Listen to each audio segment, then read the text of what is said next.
Tere, Maiken, püüdsin su kinni nüüd siin Eesti Laulu salvestuste proovidel, käisid laval ära, vaatasid ennast ära, kuidas tunne on?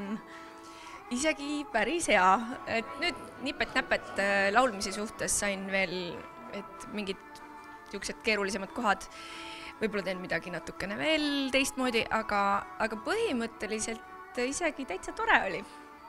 Sa oled ise selline vana kala professionaal, õpetad teisi. Kui palju on sul endal olnud vaja nüüd selliseid juhendeid või mis on nagu teistmoodi? Selles mõttes ma ei ole mingi vana kala, et mul on nii pikk paus laulmises, et mul on, mõtlen samamoodi, et oleks keegi, kes seisaks mu kõrval ja hoiaks käest kinni ja ütleks, noh, tee nii ja nii, sa oled tubli ja et tegelikult praegu ma saan aru, et seda inimest kõrvale, kuskile telesalvestusele või suuremale kontserdile, kui on olemas, nagu ma mõnedel artistidel käin kätt hoidmas, et see on ikkagi vajalik. Ma ise tunnen seda praegu, et nii hea, kui keegi kõrvalt vaatab ja võib-olla filmib ja siis saab analüüsida koos ja aga mul on praegu siin ka paar sõpra, kes mind siin toetavad ja aitavad. Sa olid laval lausa võrratu. Minul tuli küll kananahk peale, et see lugu on super ja sa oled selle laval elama pannud hoopis teistmoodi.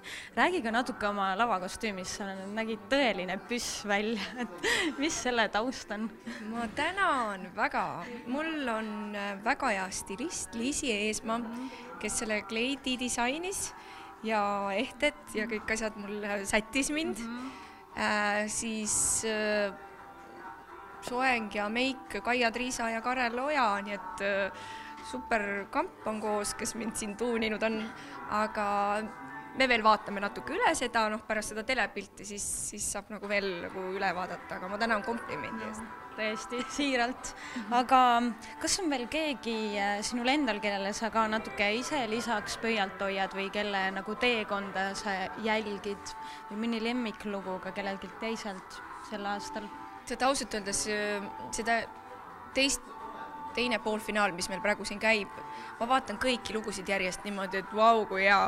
Et ma ei tea, ma siin olen juba nimetanud ka ja mul on nii palju sõpru siin ja kõik Keit on siin ja siin näed, Raahel on tema backilaulia. No ma põhimõtteliselt ma ei tea, ma ei saa, mul ei ole mõtet nimetada nimesid, kui ma tahaks kõiki nimetada, nii et jah, neid on väga palju ja lugusid tõesti head lood. Mul on nagu kahju isegi, sest et ainult 5 saab siit edasi ja kuidagi neid väärilisi on palju rohkem. Just, selle aasta on küll selline tunne. Aga hoiame pöialt sulle ja aitäh! Tänan!